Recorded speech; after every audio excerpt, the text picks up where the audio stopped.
C'est vrai qu'on peut faire le tour du monde dans son jardin, en tous les cas. Vous avez vu le film La Vallée des Fous. Pour jouer à Virtual Regatta, en tout cas, vous le pouvez. On est jeudi, c'est la chronique virtuelle avec Sébastien Baravassar. Sébastien, ça y est, les premiers ont franchi le cap de Bonne-Espérance.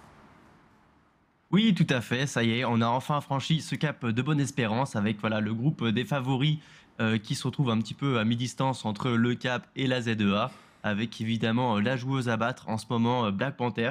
Voilà, son nom revient très souvent.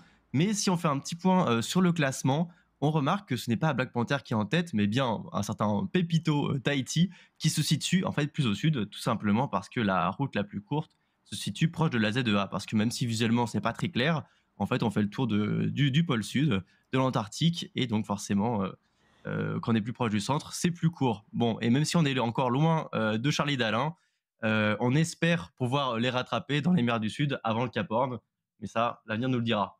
Pépito et Black Panther qui ne risquent pas de casser leur bateau sur Virtual Regatta, mais en tout cas, mieux vaut éviter, là c'est valable pour tout le monde, les grosses dépressions sur le jeu.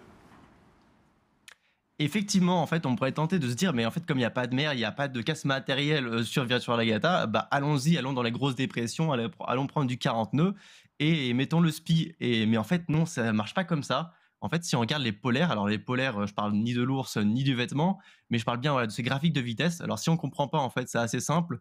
Plus le graphique est à l'extérieur, plus on va vite.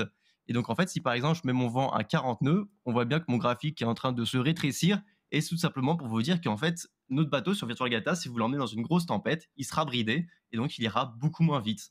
Donc il faut quand même éviter les trop grosses tempêtes de notre côté.